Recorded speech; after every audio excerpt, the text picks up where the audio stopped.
السلام عليكم ورحمة الله وبركاته ونكي شينا عليها وشرح شنو كريبي أو إذن له نعلى شيطان كيالي دواذا وبرنامج كلو كم إذا برنامج يدي أيق برتين ما أنت والليف كلا هذا نسوقله ما أنت روب ما كقد جاي ليف كوا بديه ما أنت ورك الصومالية بدن ورك الصومالية حساسية أهبا بدن ساسا كينيس إنا مارتي وركي وبطو مركا دواذا نين أضيع أو أركي دونتان هداينا علب فرصة مدرسة إذا نسوق بنك رواية ayaa hadda soo qabtay insha Allah haddu soo galaya marka soo dhawaada wararku waa badan yihiin Soomaaliduna waa warku nool weeye markasta iyaga jecel xanshashaqa wixii la hayaba in maartay lala wadaago marka soo dhawaada soo rabinki shiina culay haweeye booska si fiican baad ima qashaan filay hadda ma si fiican baa ku maqlaya ninka waa Cabdiqaadir booska waa garanaysan la inii maartay hordhac badan u baahan maaha حتى ريركيس أو كفانا سجع ملاك الشيء لو ما بحنا إن لو أبتدي ما بحنا بس شو ماشي بيلا هيدو برا جوكتا حالة دي نسيتها يقولي قبوجيو برا ما إني بلامي والله أنت كرم كبرلمانك وسوب بحسمايو قبوجك شكل سنة نهرتو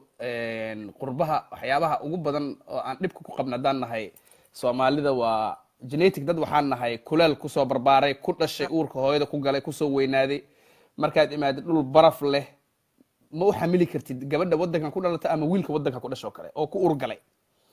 وأدقتها لكن وكقبضتي قدر الله والله قاتل مغلي جركوده. سومالي مركب بنو صور برف مجري لكن قبوبة مركب نقطات بنو دحنت الصور عقب واحد الأورنجري صدق ميدنا هيسوي أما وين لوك هيسو أما وين لك هيسو أما وين لان هيسو صدق دي كأنه في لكو هيسا أو قبوبة إسكي حجسا أما صدق هذا وحيابه صدق ما هيسا هو بضمته صدق وعمرد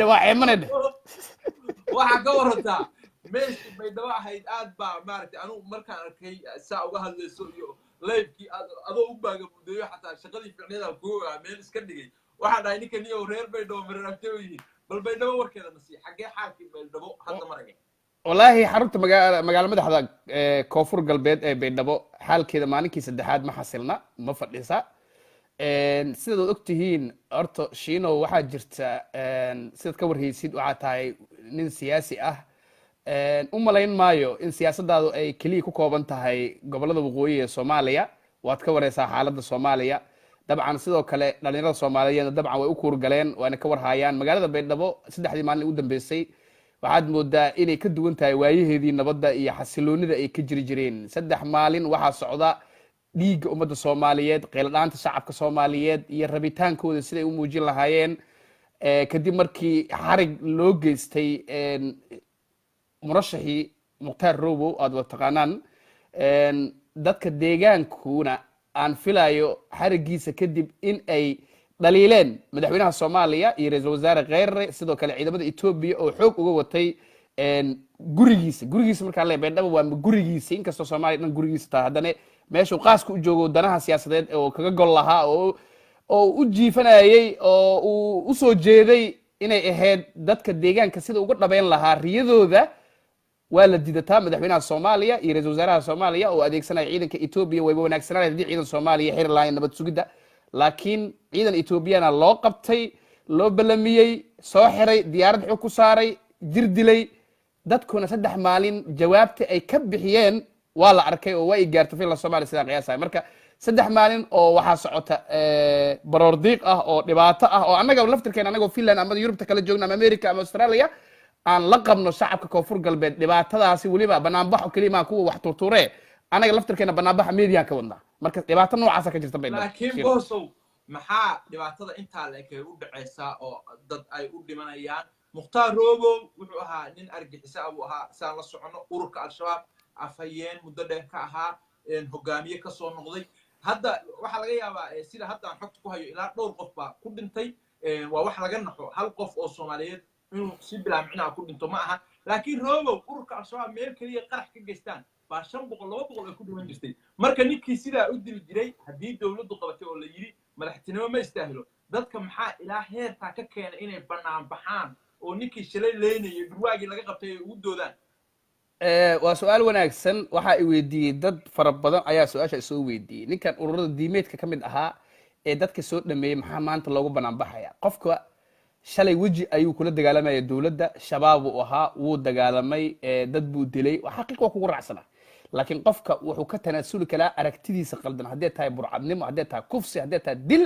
qofka bini aadanka ah gaf wuu ku dhici karaa waxa uu sameeyey waxa ay sameeyeen sheekh shariif waxa uu sameeyey sakariya waxa uu sameeyey ninka la yiraahdo indhacade dad fara badan oo nagu hayb ah ayaa ka soo baxay ururada diimeedka waxay hiigsadeen kursigii ugu dheeraa ee qof uu ku hamin lahaa wasiirey noqdeen madax bay noqdeen sakariya ugu dambeeyey waa ninka dhan oo sirdoonka soomaaliya haysta maxamed mukhtaar robow su-aasha ay weydiisay mid oo liddi ku jirto oo ah muxuu mukhtaar robow kaga duwan yahay indhacade muxuu mukhtaar robow kaga duwan yahay sakariya muxuu mukhtaar robow kaga duwan yahay muxuu kaga duwan yahay wuxuu uga duwan yahay sakariya madaxa amniyaadka al-shabaab buu ahaa markii uu dowladda usoo gacan galay hoggaan siyaasiya iyo xil siyaasiya looma dhiibin nisuu joogaa xil uu u hayo oo uu ku magacaabayo hadda muuqda waanuu halka ka sheegayo adna aan ogtahay ma jiro laakiin al-shabaab baa looga faa'iidaysanayaa xogtii iyo sirtii uu ka hayay baa hay-adda sidoonku ka guraysaa oo maalinba qof al-shabaaba lagu soo xirayaa ama hawlgalay lahaayeen lagu fashilinayaa robow intaa waa loo ogolaa inuu xogtaa uu isaguna hayo mise la wadaago wuu fadhiyey sanad buu sidaa ku shaqaynayay hadda wuxuu doono iyo wixii markii hore loo ogolaa oo sakariya haystay waa kala duwan tahay midda kale sheekh shariif waa xustay sheekh shariif al-shabaab ma noqon wuxuu ahaa maqaawum u ahaa hoggaan siyaasiya buu ahaa isbahaysiga asmara buu fadhiyey ciidamo etoobiyaan bay la dagaalamayeen dad soomaaliyeed shaati soomaalinimo ku dirirayeen urur argixisoo loo aqoonsan yahay marna maxkamad uma noqon qaramada midoobay baanu aqoonsan midooda yurub baanu aqoonsan falal argixisoo dad lagu qarxinayana soomaaliyana kama geysan dalalka dariska ana kama geysan laakiin robow urur argixiso oo caalami oo la garanayo oo dalka soomaaliyeed dhibay oo baabi'iyey oo dalalka sheeye xataa dalalka dibadda u gudbay oo ay ka bardagaalamaan ururo caalami ah iyo shakhsiyaad argagixisa oo banaanka ka yimi weye marka faraq weyn baa u dhexeeya soo maaha urur diimeedka shiina markii urur diimeed la yiraa ama shabaab ha noqdaan ama muqaawamo ha noqdaan ama kuwa kale ha noqdaan urur diimeed waa urur diimeed way kala xagga jir duwanaan karaan iyagaa asal raac leh iyagaa seeflabood leh iyagaa qoyar socod leh iyagaa xag jir leh iyagaa noocyo kala duwan u kala baxa urur diimeedku kaa rabtid marka in aad walaashatid oo dugaashatid oo hoosaasisid oo dhaadid kan ma aha noocaas ma ahayn oo xag jir ma waa dhaqanka westernka dowladaha westernka waay sakariye madaxii amniyaadka u ahaa sidaas sheegtay wuu isu soo dhiibay diyaarad baa looga soo qaaday gado waxaa la keenay muqdisho horba waxaa lagu xardhay darajooyin ciidan waa sargaal nisa ugu sarreeya waa sargaal sirdoonkii laga raadiyey haddaan su-aal kale ku weydiiyo qof shabaab amniyaadka u qaabilsanaa markuu soo baxo oo amniyaadka soomaaliya la siiyo oo farta laga saaro waxaa la waayay qof kale maxaa loogu abaalguday in amniyaadka soomaaliya farta looga saaro amniyaadka shabaab uu ahaa halkana la keenay waxaa lagu xardhay darajooyin sarsare oo ah in soomaaliya ciidankeeda sirdoonka dhanba isaga uu xoodaariyo oo wax ka raadiyo oo ka shaqeeyo darajada noocaas loo siiyey abu mansuur darajo noocaasa ma dalban wuu ka soo baxay si nabadgelyaha ku yimid dhiig buu shubay shabaab waa ka baxuu yidhi haddii xarig uu mudan yahay mansuur robow ama etoobiya ha xirto ama nisada soomaaliya ha xirto ama militarika amisom ha xiro wuxuu mudnaa markuu imaaday in la xiro sanad buu joogay xamar buu ka qadaynayey qadar buu u dhoofay wuu baashaalay wuu gaardiyey markuu danihii isaga shaksiyan uu u yimid oo baydhabo uu tegay murashax isku soo aadistay wixiisa shacab isku soo aadista kistiisa u helane waxa loo xiray horta reer koonfur galbeedna waa ka dharagsan yihiin annuna waa ka dharagsanahay waxa loo xiray waxa weeye waxaan ka dharagsanahay waxay tahay dadka hadda ina daawanaya waxaan rabaa haddii dadka 1200 hadda toos inoo daawanaysa haddii kun igu raacdo waa alxamdulilah ma qaldani waxaan rabaa inaad u sheego mukhtaar robow hadduu dulmilow yahay hadduu nin argagixiso yahay ani uma doodayo mukhtaar robow laakiin farmaajo kheyra waxaa laga rabay markuu isu soo dhiibay in xasan daahir caweys camal qol lagu xiray ahayd laguma xiran free baa laga dhigay xabsi ma gelin dembi laguma sheegin dowladdu iyadoo xasan mukhtaar robow ka hadlaysa lama arag markuu koonfur galbeed tago murashax noqday oo cabdicasiis lafta gareen oo aan ka dharagsanahay in farmaajo iyo kheyre ay maalgeliyeen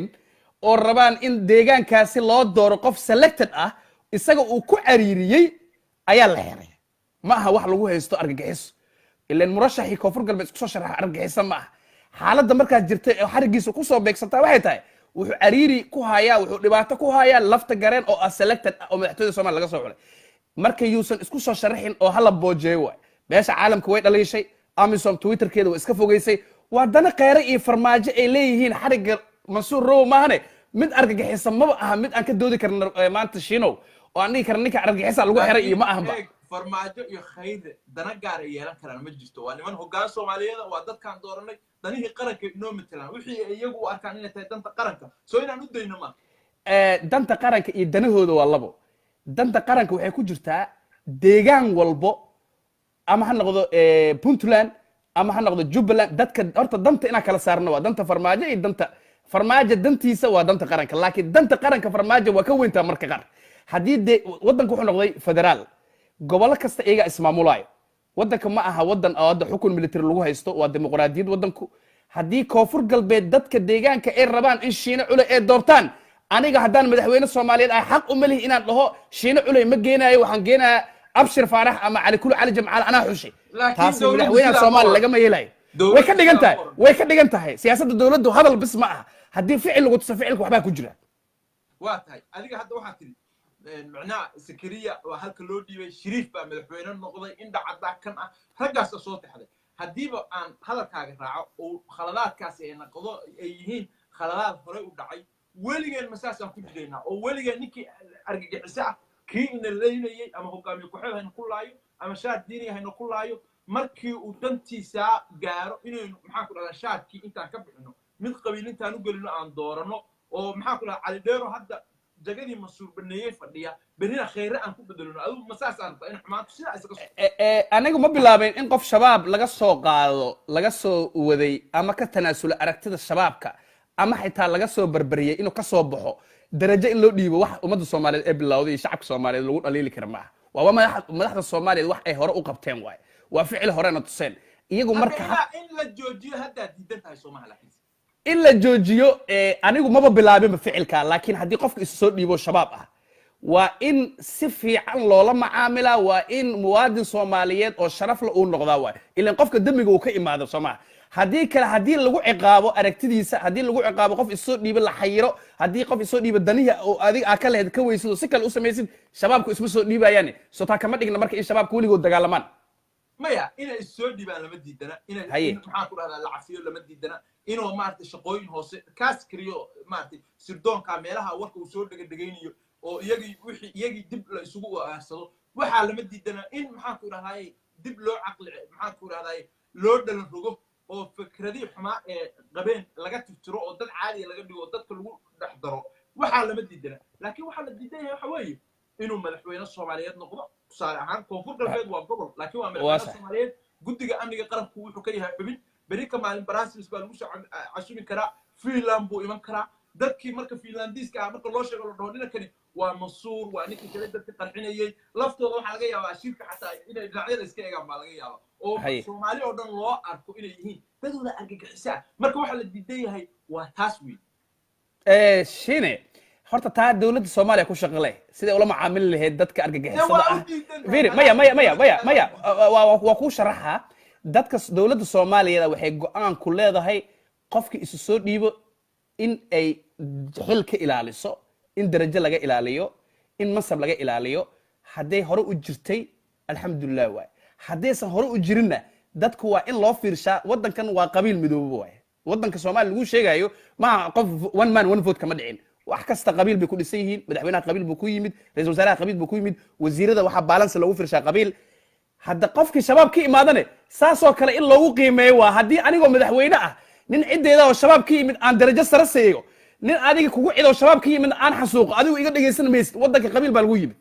taana waa waxyaabaha wadda shacabka Soomaaliyeed ay ka gubanayay ka mid tahay haddaad rabtid inaad wax fiican ummadda Soomaaliyeed tustid kan igu qabiilka shabaab ka soo baxay waa ina xabsi geliyaa si adiga ay bari igu dhaleelin kan kugu qabiilka marka ciqaab aniga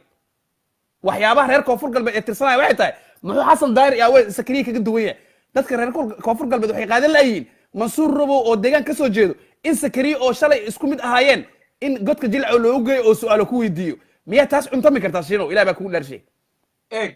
Xasan Daahir Aweys tusaale ahaan Xasan Daahir Aweys baa xustay Xasan Daahir Aweys calaado baa dawladdu diyaaradu ku dirtay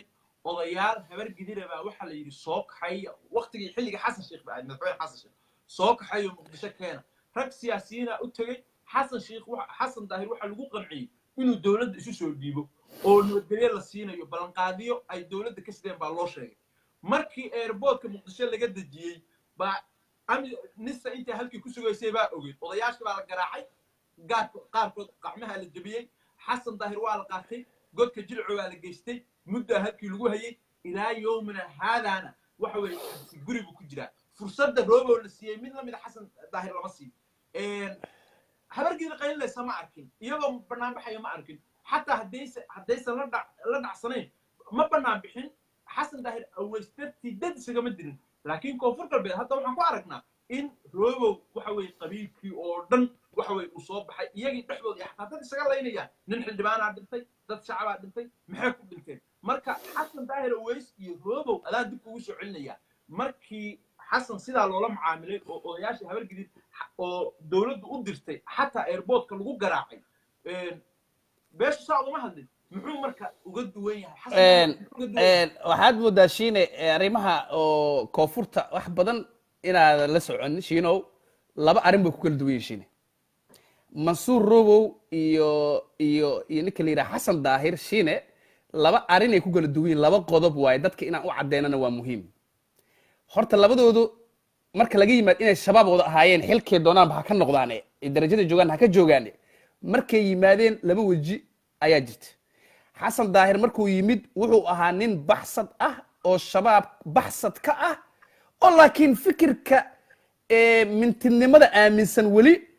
dastuur soomaaliyeed aan aaminsaneen laakiin shabaab mid baxsad ahoo dugaal raba jiif raba nabad raba laakiin qolada oo la joogo weli gaala ka aaminsan isagana maalin walba facebook live soo galaa warkiisa waa caddeeyey ka waa budo gooni u tuman waaye marka maba qababa sama xasan daahir loo dayn kara ilaa uu fikirkiisa ka caddeeyo welina ma caddeen wuxuuna sheegay inuuna caddeynin kaa waa baab mansuur robow waa nin soo baxsaday in la badbaadiyo u baahan fikirkiisana caddeeyey oo yidhi shalay shabaabaan ahaa waa ka soo baxay waxaa iga go'an inaan la dagaalo nimankaas xabad waxaan ahaynna wax kuma laha ummadda soomaaliyeedna jacayl tusay oo dhiiggiisa daadiyey qarxii soobe dhaawacyadii qofka muhiimadda waxay tahay ururkaas waa ka baxay mana rabi inaan la dagaala u baahan had iyo ururkaas waa ka baxay weli fikirkayga ma cadday kala yihiin xasan daahir abu mansuur dowladdu xasan daahir saasay ku haysataa haddii xasan sheekh uu qalad ku haysto ninka la yidhaha xasan daahir farmaajo hadda dayn lahaa taasi waa budo gooni u tuma xasan daahir sheekadiisa weli shabaabku waa ka baxay laakiin fikirkiisa ma cadda laguma dayn kara bannaanka taas micnaheeda waa inuu maxbuus weli yahay laakiin mansuur robow shabaab uu ka baxyey wala dagaalamay duurku ku jiray waa la soo badbaadiyey waa ka baxuu yidhi aniga shabaab waa ka baxay inaan la dagaalaan iga go'an taas waa qodob meel ku xiran waay aan ka soo daadegno hal san uu dowladda farmaajo la joogay iyo kheyre haddii xarig uu mudanya waa la xiri lahaa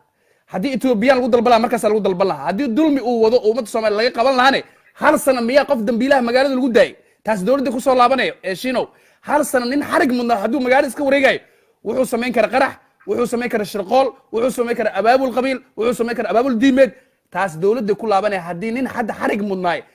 hal sana ka hor hadda la xiray taas waa qalad dowladda ku laaban kara waa mase aaminsani inuu qaldanaa waa nin issoo dhiibay oo qaldamay oo rabay in dadkiisa oo dhinac ka raaco okay aan ka gudubno hadda markuu murashax noqday uu koonfur galbeed ka soo muuqan rabay maxaa weedha iyo waranka kulmiyadda maxaa hadda shabaab ka dhigay maxaa dembiga hadda soo faagfaagay maxaa dhacay taas waa waxa reer koonfur galbeed shacabkooda ka gedmi la waay shiina waa ifaan soo ma waa yahay boss waxa weeye al-shabaab xasan daahir aweys iyo robow labaduba waa ka wada tirsanaayeen al-shabaab iyadaa kala jabtay oo laba garab u kala jabtay garab uu hogaaminayo ninkii la dilay ee axmed godone iyo garab isagay ka hor yimi oo xasan daahir aweys iyo robow iyo afqaani ninkii la oran jiray ay ka wada tirsanaayeen isku garab bay ahaayeen xasan daahir aweys iyo mansuur xasan daahir aweys wuxuu u soo baxsaday markuu nafsadiisa u baqay cadaalo iyo meeshii reerkoodu deganaayeen mansuurna wuxuu u baxsaday isla markaas xudun nin kasta deegaankiisa u baxsadaa eeg nin walba deegaankiisa u baxsaday abu mansuur reerkiisa ahayay intii xasan reerkiisa waa soo qabteen dowladda u dhiibay al-shabaab mansuur waa ka daba tagtay waa la dagaalantay isagoo maxaan ku dhahaa dagaal ku socdo ciidan dowladda leedahay oo koonfur galbeed jooga baa u gurmaday oo soo badbaadiyey oo dowladda u keenay horta labadoodu saas labadooduba isku baxsi bay ahaayeen taa waa sax dowladda hadda xasan ninka la dhaho Mansuur maxkamad warqad uma soo qorin maxkamad lama taagayo intaan aniga hadda arkay ilaa iyo hadda waa la soo qabtay hadda ma xasan gurigii uu ku jiray mid lamid ah la geeyey lama garan karo adigu ma waxa og tahay xukun hadda ku dhacay oo ku socda miyaa xukun kuma dhici karo dowladdan sideedaba waa dhalaan reer galbeedku dhabta ku haystaan dhalaankuna wuxuu cunaa ama cabaa wax qofka ka weyn ama dhabta ku haayo uu soo agaasimay uu soo qorsheeyey mukhtaar rowow marka xukun kuma dhici karo dhalaanku go'aan ma gaari karo haddii waalidkii uusan dembi ku hayn cunugii kale Mansuur rowow beesha caalamku iska fogeysa xarigiisa way adag tahay markaa siyaasadda oo daraso reer galbeedku iska fogeeyeen amisom twitterka ku soo qoreen waxayba eedeeyeenba xarigaas iyo dadka deegaanka koonfur galbeed sida uga falceliyeen iyo khasaaraha in dowladda Soomaaliya ay mas'uuliyaddeeda qaadi doonto marka awood dowladda Soomaaliya ma qabto awood Soomaaliya ay qof shabaaba madaxiisa lacag dul dhigtay iyo qof shabaab waxay kula xisaabtantay iyo dowladda Soomaaliya awood noocaas kuma tuhmaayo aniga maba ku tuhmi kariba marka ninkan xabsina kuma dhici karo maxkamadna kuma dhici karto wax kale dheeraada kuma dhici karaan ilaa iyo haddii reer galbeedku xiran lahaayeen marka waa aqbali lahaa laakiin awood oo farmaajo iyo kheyr maanta ay ku xukumaan ma jirto waxa kaliya laga rabaa in laga boojeeyo doorashada koonfur galbeed oo lafta garan cid la tartanta la waayo lacag badan lagu bixiyay in Shariif Sakiin baxo qofka labaad yaa waayo waa Mansuur rowow dadka deegaanka ay rabaan hala soo xiro oo shirqool been loo sameeyo hadda lafta garana soo haraya haddana mursal maanta shirkiisa jareedaa fiirsatay doorashada koonfur galbeed wuxuu dhahay dib loo dhigaa waa siyaasad kale oo fiican oo mind game iga gadmo waay dib u dhacay because of dadka deegaanka ee meeshaas degan shakhsiga matali lahaa waa mursal oo gudoomiyaha baarlamaanka isagana maanta wuxuu ku dhawaaqay doorashada koonfur galbeed dib loo dhigo taa oo ka dhigan in arinta mukhtaar rowow la sugo inta la soo deynayo shaki kuma jiro in la soo deynayo laakiin eeg waa gudoomiye baarlamaan waa gudoomiye beesha ha ka soo jeedo deegaanka ha ka soo jeedo laakiin waa ka gudbay gudoomiye baarlamaan weeye isagu hawlihii maamulka oo maxaan ku idhahday hay-adda fulinta ee madaxweynaha iyo xukuumadda u xisaaran isaga mooshinada hadda socda maxaan ku idhahday hawlaha baarlamaanka u xisaaranayay marka waxa isaga geynaya koonfur galbeed soo qabyaalo kulula ma horta shiine mid inaan isku raacno waaye horta qabiilku ceeb ma aha qabyaalada xun in la isku culaadiyo in la isku caayo laakiin haddaan kuu sheegaa mustaqbalka soo socda iyo haddaba qabyaaladu waa waxa kaliya wax lagu dhisi karo waaye annagaa waxa u samaysanahay system qabyaalad mursalna qabyaaladu ku yimid madaxweynaha in adeerkiis gudoomiye baarlamaan ma noqon karo kheyre in adeerkiisna gudoomiye baarlamaan ma noqon karo mursal koonfur galbeed ayaa madaxeeda looga dhigay gudoomiye baarlamaan isaga aqoontiisana kuma iman jacayl kalena kuma iman koonfur galbeed madaxeeda ayuu kusoo fariistay kursigan sharafta leh oo gudoomiye baarlamaan uu ku yahay waa inuu marka iyadoo taa laga tixraacayo oo laga jaan qaadayo waa in koonfur galbeed danteeda uu ka shaqeeyo mursal taa goorma ceeb noqoto marka ma aha ceeb hadda example ani hawiye ahay dhibaatada beesha hawiye hadday muqdisho ka dhacdo ama dhibaato hawiye ay tirsanayaan si toosa kheyr ay ugu tagayaan what's going on you man ceeb ma aha taa waa kuu gartay waaye hadda qabiil ku laabtay iyo waxaa dadka ka dhadhacsiinaynaan diidaynaa maya sax weeye waa kula qabaa nidaamka waddanka in 4.5 lagu qaybiyo oo madaxaas ay 4.5 ka timi laakiin 4.5 waa qaabkii lagu soo xulay marka dastuurka loo dhaariyo oo dastuurkii lagu doortay ay ku dhaartaan danta dalkii dadka ku dhaaranayaan dastuurka waxa ugu qoran gudoomiyaha baarlamaanka kuma jirto qabiilka ka timi ee raxan weyn waxa uu qabo koonfur galbeed arrimaheeda la soco kuma jirto kheyre kuma jirto hawiye waxa uu qabo waxa ku farmaajo sidaas la mid ah hadda haddaa u jirayso in mursal gudoomiye mursal uu maanta roobo u doodo beri haddii uu shir jira ay qabto kheyre oo yiraahdo cali dheere waa inuu shabaab ka soo baxo waa cafiyeena xilka uu halka ka hayo afayeenka al-shabaab xil la mid ah xukuumadda uga barbaaraya afayeenka xukuumadda ka dhigaya ma aqbalaysaa ma ku taageeraysaa taa fiiri qof ani igu cidaa xil siinaa ma aha dooda waa taas waa darajo sare ayaa loo doodaa waxaan ka hadlaa qofka mas-uulka ah dadkiisa dhibaatada haysa uu ka hadli karaa laakiin dadkiisa uma hadli karo in darajo sare la geetaa waa musuq maasuq kaleba musuq maasuq waaye aniga haddaan ah maanta ra-iisul wasaare soomaaliyeed anigoo hawiye ah dhibaatada oo adna madaxweyne aad tahay ama madaxweyne ama ra'iisul wasaare adiga tahay dadkayga dhibkay qabaan adig ku iman maayaan anay ii imaanaya anaa matalo kursiga qabiil ugu fadhiya maaha dad jeclaysi ma khayran qof doorata male farmaajo shacab ma dooran khayran qof ma dooran iyaga is doortay ama lacag ku imaadaan ama isfahan ku imaadaan qabiil noocay doonaanba dhibaatada deegaan walbo waxaa lagu xisaabtamaa ninka deegaankaasi kursiga dowladda ugu fadhiyo wasiir ha noqdo madaxweyne ha noqdo ra'iisul wasaare ha noqdo taa waa systemka u samaysana ceeb ma mursal hadda wuxuu mas'uul ka yahay koonfur galbeed wixii ka dhacayo haddii dhimasho imaado isagaa ka mas'uul ah wuxuuna ku wargelinayaa madaxda kale ee garabkiisa fadhisa khayr iyo farmaajo in iyaguna uu u sheego dareenka shacabka koonfur galbeed in nuucaas uu yahay berina maxkamad lagula soo tiigsan doono ilaa wiil Soomaali hadda meeqa dhimata maanta saddex geerida mare shalay xildhibaan baa dhintay maalintii ka horreysay lama xisaabin karo dhiiggaas iska daadanaya maala yacni maaha waa dad baa lagula xisaabtami doonaa madaxa ninka inta muxuu careysaya mursal maxuu qeyra uga caroon waay arrinta koonfur galbeed muxuu qeyra uga hadli waay haddiise qabiil jirin shiin waa dhamayna haddiise qabiil jirin qeyra muxuu dhihi waay koonfur galbeed wixii ka socda waa qalad hadduu qabiil jirin farmaajo muxuu oran waay baydhaba dhiig ku daadanayo waa qalad maxaa mursal ka soo yeersiyay haddii ay qabiil jirin qabiil wuu jiraa ceeb ma ah dadka haddaa ka dambe qawaysan dhiig ma bilgidba waayahay haddii qabiilkii uu qarankii ka xoog badan yahay oo reer walba danihiisa ay tahay inay iyagu si gaar u maamushaan ooga hadlaan si hadda sheegayso khayr anagu meesha noo jooga hawiye waa inuu ka hadlo marka maxaa diidaya in reer walba ay qaran gaara noqdaan waaba yihiinba haddayba yihiinbe hadda ma dowladda farmaajo deegaanka waa sax hadda dowladda deegaanka ka soo jeeda ma dowladda farmaajo ka talisa iyaga ismaamulaane qof kasta waa tashtay qof kasta wuu tashtay meeshan deegaan kasta wuu tashtay puntland way tashatay doorashadeeda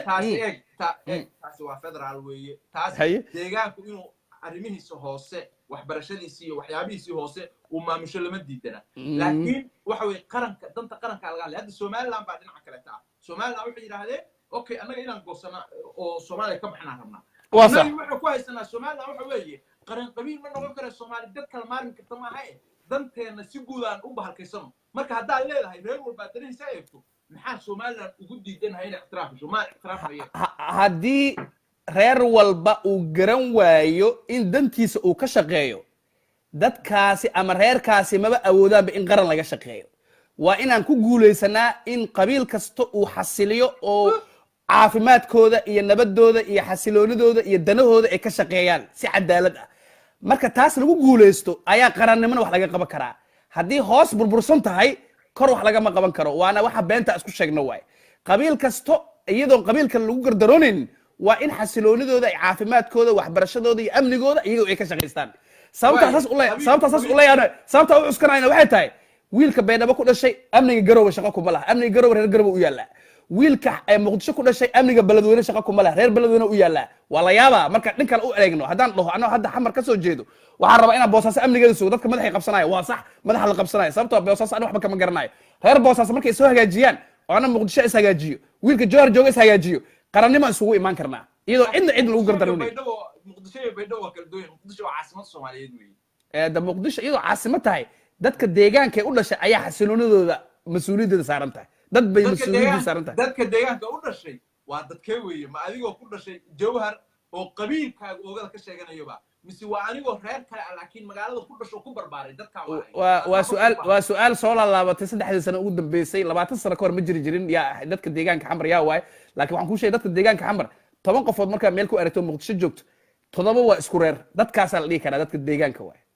hadda 7daasi waxaan haynaa banaadirigii baan haynaa oo 7daasi muddadii burburkee noo soo galeen markii hore annagaa meesha joogtay banaadiriga dadka waa minority mooye dadka deegaanka xaq u leh way ka mid yihiin iyaga laftirkooda laakiin 7 qofood kama noqon karaan iyaga eeg muqdisho waxay leeyihiin dhagaxii ugu horreeya annagaa dhignay 10kaa qof ah hadda sheegtay maybe 8 ba inay hawiye yihiin kasoo qaad tusaale ahaanba 8 ba anugu 8 waxay taagan yihiin 91dii wixii ka horreysay dadka magaalada joogay hawiye 2% ama 3 buu ka ahaa 8 kama Soomaaliya oo dhan isaaqaa joogay daaroodaa joogay bahalkiyaa joogtay annagana waxaana loo arkay inaan nahay dadkii magaalada budbigeeda oo dhagaxa dhigay baan loo arkay marka 8daa qof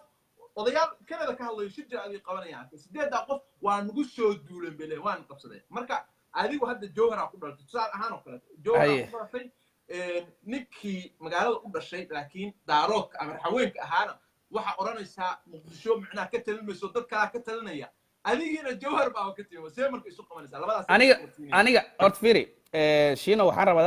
dadka daawanaya waa dad Soomaali oo cizi iyo sharaf mudan waaye ma raba inaad fikrad qaldan ka dhacdhiciyo waxaan rabaa muqdisho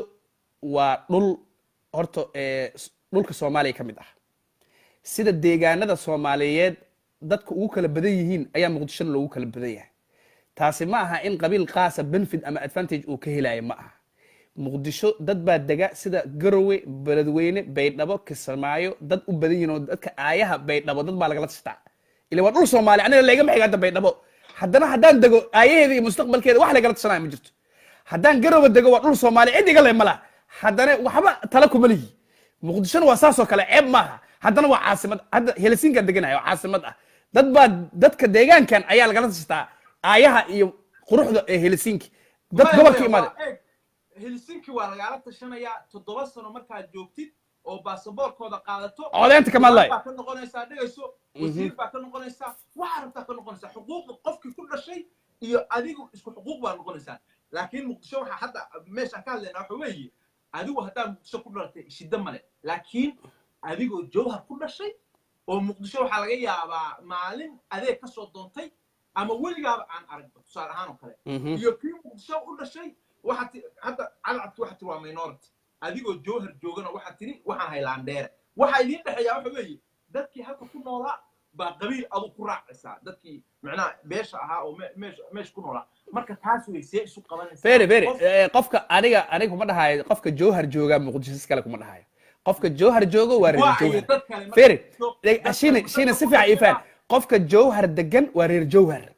qofka beedhabo degan waa reer beedhabo warka ina kala saarnaa fiican qofka muqdisho ku dhashan waa reer muqdisho waxaan la yaabaa sababta ay u soo laalaabatay reer muqdisho yaa waay reer muqdisho waa dadka deegaanka ku dhashay that's it okay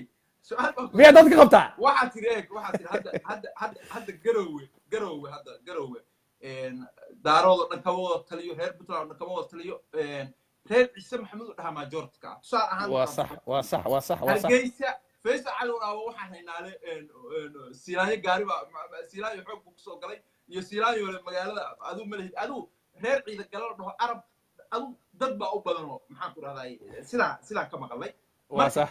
muqdisho adiga waxaad tiri reer kasta muqdisho reer baa laga maqlaya kaladeeda su-aasha weydiinayo ugu dambeeya mawduuca ugu dambaysa waa ka gudbaynaa roog aan ku laabanaynaa waxay tahay muqdisho ma waxaa aaminsan tahay taladeeda saa sheegtay in dadka deegaanka inay tahay wax laga weydiiyo hawiye oo dhan inuu ka taliyo oo odayga dhuusam reeb jooga kan cadaadad jooga ilaa kan gaadkacayo jooga ilaa maxaa ku dhahdaa kan marka xagga u jooga hawiye oo dhan inuu ka taliyo mise dadka ku dhashay magaaladaas in loo daayo reerka rabaan ha noqdeen su-aashaada waa gedisantaa sababtoo qof marka ku dhashay qof jawhar ku dhashay hawiye xamar shaqo kuma lahaba aniga waxaa xamar taladeeda iyo hoggaankeeda ha loo daaya aan qabaa dadka deegaanka waaba sababta farmaajo iyo xasan sheekh iyo dadka ka horreeyey gobolka banaadir yaa madax ka ah guddoomiyaha gobolka banaadir waa kuma ma nin garow ka imaada ma nin badhaba ka yimid ba ma nin kismaayo ka yimid dadka deegaanka taa madaxdaaba ila garansanba taas madaxda ila fahamsan okay taa waa waxaa isla fahamsanna farmaajo wuxuu ku dhashay waa beri buu ku dhashay suu sheegay waa sax beri buu ku dhashay waa sax iyagoo kusoo koray isagoo ciyaar waa beri heestii ciyaartii waa beri ciyaaraya arkay waa sax adigna ama cali dheeraa ku dhalatay ama cisale waa ku dhalatay ama jawhar baa ku dhalatay waa sax waxaa hadda taagan tahay farmaajo waxba ugama ogoli laakiin aniga waa in wax laga ogolaado aniga curudkayga hadda Helsinki ku dhashay Helsinki wax muu ku leeyahay waa ku leeyahay ma ku laha fiiri wuxuu ku leeyahay xuquuqdii inuu meesha ku dhashay fiir eg maya cunugayga hadduu ku dhashay Helsinki sorry cunugayga hadduu Helsinki ku dhashay dadka Helsinki ku dhashay oo yimid oo magaaladan aan magaaladooda ahayn waayo oo yimid waa citizen oo finish ah halkaan buu ku dhashay caasimadan buu ku dhashay taasi micnaheedu maaha inuu magaaladan leeyahay dadkayga iskala ma dhihi kara laakiin magaalada ku dhashay taagnaan karaa qofka magaalada muqdisho ku dhashay uu ku dhashay ceeb ma ah amerikana ku dhashay farmaajo bisma amerikaan badan ku dhashay talyaani badan xamar ku dhasheen miyay leeyihiin maya عشان meesha hadii lagu dhashay ceeb ma aha hadda madaxweyne farmaajo ah ra'iisul wasaare khayra ah anigoo shiina ah hadda dawladda waa taageersanaysaa saa og tahay aniguna saan ogahay dawladda waa mucaaradsan tahay marka taa micnaheedu waxa weeye miyaa shiina dawladda qabiil buu ku taageeraya adeerkii farmaajo baa maxaan ku dhahdaa baa ay xijinaysaa ani farmaajo adeeri ma laakiin adaa aaminsan inuu adeer yaho saas ay xijinaysaa oo taageeradeeda waxa ka dhigaysaa nin qabiiliya adiguna dawladda waxa ku mucaaradsan tahay in maxaan ku dhahday aanu nin hawiye aanu madaxweyne ka ahayn dad badan ba aragtida maaragtay qaba mala qabta adigu in dowladda qabiil ku taageersan yahay boosna dowladda qabiil ku mucaaradsan waa waxyaabo mataqaanaa dad badan oo Soomaali isweydiiyaan waaye horta mucaaradka lagu sheegayo waa laba qayb waaye muxaafadkuna waa laba qayb mucaaradka dhabta ah waa midka aan la dhacsaneen waxyaabaha xun ee madaxda dadka ay ka gedi rabaan kaasa mucaarad u aqaanaa mucaaradku ma horta qabiil aniga hadda example nin hawiye ahaa haddii madaxweyne hawiye noqdo waxaa laga yaabaa inaan 1 euro ka qaadanin inaan 1 shilin ka dheefin muxuu qabiilka faa'iido ii leeyahay muxuu qabiilka faa'iido ku leeyahay hadda farmaajo maxoolakiisa weligaa cunta adiga waxba ma anfacayso hadda adduunka casriga wuxuu noqday adduunka maya ma qabo fikradaas aniga xasan sheekhna waa dhaleelsanaa oo koox qaas ah ayuu maaragtay xoolihii Soomaaliyeed ku naas nuujiyay oo urur ah farmaajana ka waaba garta xasan sheekh waaba dadkii la noolaayo wax siinayay farmaajo laakiin dadku wuxuu wax u siiyaa aan sii joogo kursiga xitaa kan waa ka duwaya kuwa hore tuuganimada kala daran kursiga aan sii joogo ayuu Ethiopia kula heshiiyay iyo Eritrea kursi Ethiopia iyo Eritrea kuma hayn karaan waa ninkii la dhihi jiray safar ma baxay waxyaabaha ku mucaarasa farmaajo waxa kamid ah safar iyo diyaarad iyo gudoomiye gobol la bedelay iyo diyaarada kaga sareeya gudoomiye baarlamaan la dagaal uu keenay weligeed ma dhici jirin ra'iisul wasaare iyo madaxweyne isasta arki jirnay haddaad aragtid ra'iisul wasaare iyo madaxweyne isaysto shaqo dhaba ka dhaxayso laakiin gudoomiye baarlamaan iyo madaxweyne wax ka dhaxeeya ma jirto gudoomiye baarlamaan oo nacamlay kara hal sanana adduunka lama soo helayo mursal aniga waxaan aaminsanahay in kastoo dad su'aasha ay weydiisay aysan qusaynin mursal waa taagnaana dadka hadda nadaamana waxa u sheegaa mursal jawaari waa ka duwan yahay wuu taagnaana qodobka ugu weyn aan ka doodayna kaas waa maanta mursal wuu taagnaana waxa dowladda Soomaaliya waa in ay bedeshaa saxda ah qofka iga soo horjeedo waa qabiiliste qofka iga soo horjeedo waa mucaarad qofka iga soo horjeedo waa qaran dumis hadda farmaajo shalay markuu xasan sheekh soo horjeeday oo uu lahaa tuugadan dalka laga dhiciyo isaga ma xanaaqsanaa ma waalnaa ma qiyaano loo ahaa ma qabqab loo ahaa hadalka kugu soo laabanaya ragga looma sheego maya laakiin eeg dowladda oo kaliya maaha cidda dadka ku doodaya macnaha ciddi ka hor timaada qabiila ku diidan tusaale dowladda taageersan haye mii maqashaa hadda jaajarkan gelinaya saasaa keenaysana haye bal wata haye haddana okay hadda jaajarkan geliya waa lagugu soo kudaajay haye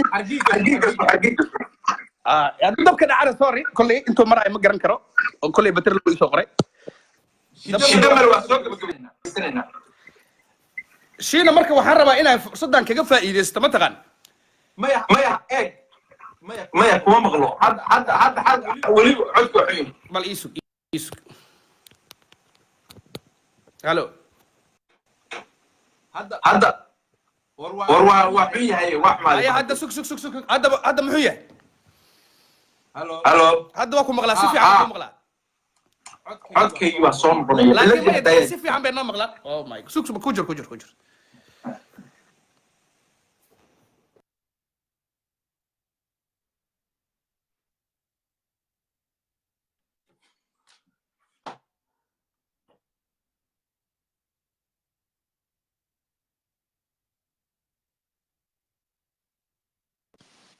شيناي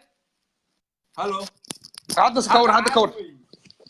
انتو الدمبه هدمي انتو الدمبه كدمي بس واي هي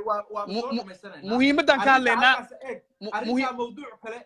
hadda arinta roobo iyo waxaasan ka hadlaynay arinta qabiilku waa wax maartay maadir issue way macnaha aniga waan haddan ku sheegaa aniga qabiilka waan aaminsanahay iyadoo aan cidna ku dulminaynin iyadoo aan qof walaale ugu xadgudbaynin iyo waa qabiilku waa insurance waay hadda maanta ilbajiyo qabiilkii iga bixinayo dowladda Soomaaliyeed ma iga dhibayso maya eeg adduunyada Yurub baa joogta Finland baa joogta anigana Jarmal baa jooga Jarmal anigu haddaan gaari ka xashiso oo wax kharibo haddii ilma aan dhalay uu daaqada wax ka tuuro cid ku noqoto hay-ada insurance ah oo caymisa oo dowladdu leedahay ama breefad ah oo bixiya baa jira nidaamka dawliga kuwaas qabiilka Soomaaliya saas waay doonayna eeg inaga maxaa inoo diidan inay samaysano hay-adaha oo kale nidaamkii dawliga ahaa oo inoo saamxa ama hay-ada dawli ah ama mid breefad oo qofku xataa caafimaadkiisa uu gelin karo maxaan ku dhahdaa uu gelin karo hadda maalin walba waxa arkaysaa dad xanuunsanaya oo la leeyahay lacag loo soo ururiyo oo Soomaaliya dhan u ururinayso qabiilkooda kaliya ma ururiyo feeri waa sax in qabiil laga tago oo qarannimo la gaaro oo dadniman muujino oo dowladnimo Soomaaliyeed aan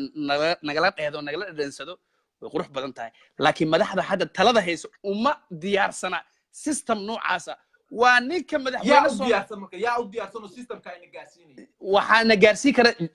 jeelka cusub ee hadda anaga ka mid nahay ee fahmay dhibaatada maya shiina right now waxa ka hadlayno right now waxa haysanaa madaxweyne mudaharaad ku bixinayo halle taageero mooshinka laga soo horjeesto $6 ku bixinayo ma ninkaas aniga qarnimo ka sugaa marka waaye mise talada qabiilkayga fiirsada idantooda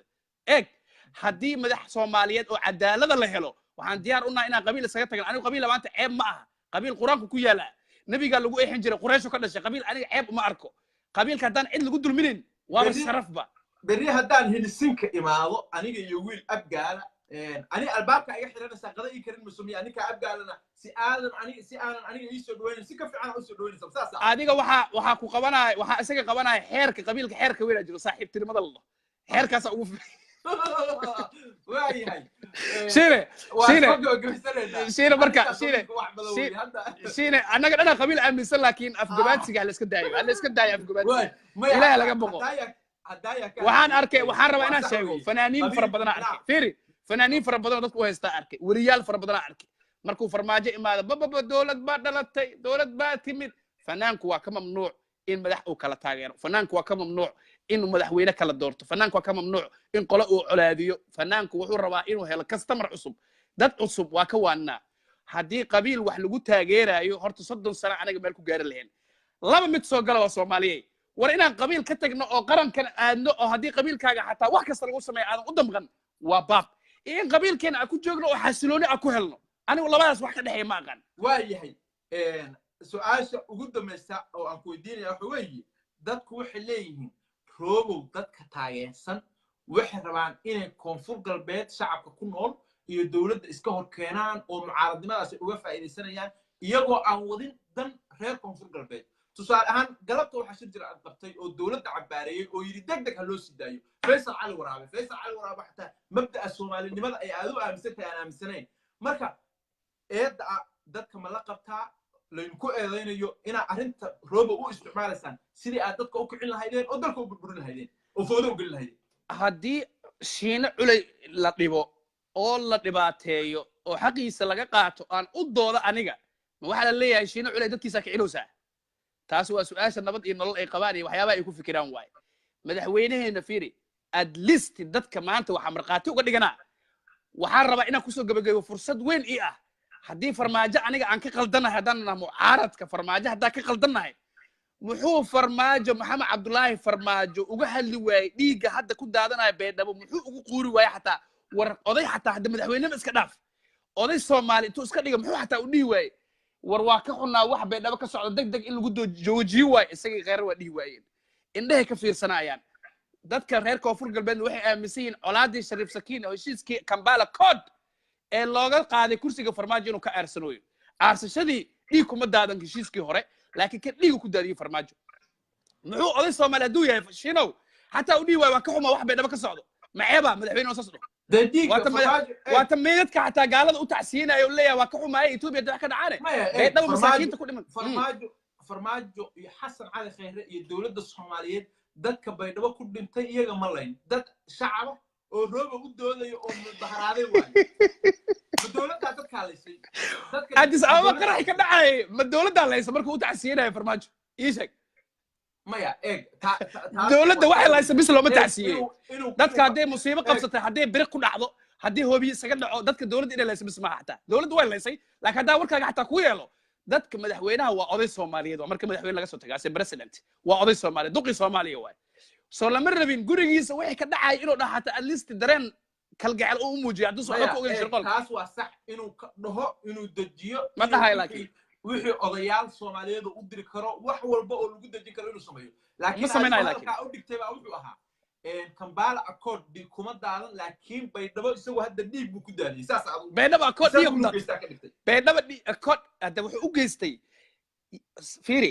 marqaati ahaya yaa moog lafta gareen oo madaxweynaha xidid yihiin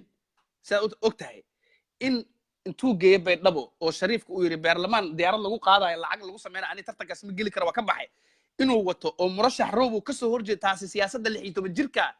asharaxi karo taa cid laguma diidano waxay ka imaadana farmaajo ee khayr mas'uuliyadeeda way qaadanayaan haba qaataan ama ay qaadanay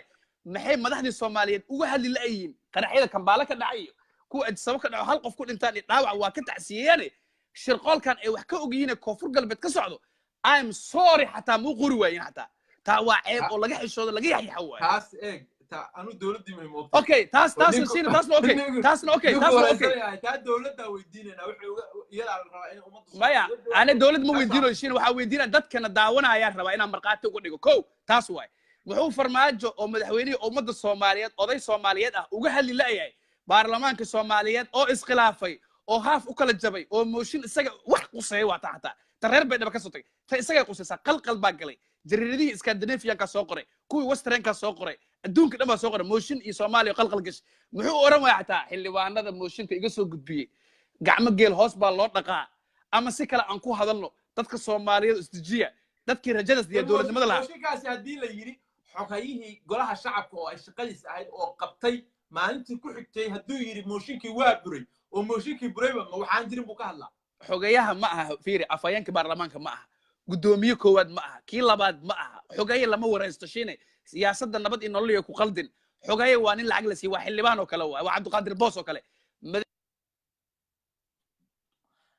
waa idin salaamay odaygii dabka ka dhacay waa ninkii shiina culay ahaa waxaan wareysanayay Cabdiqaadir Boos oo ku sugan wadanka Finland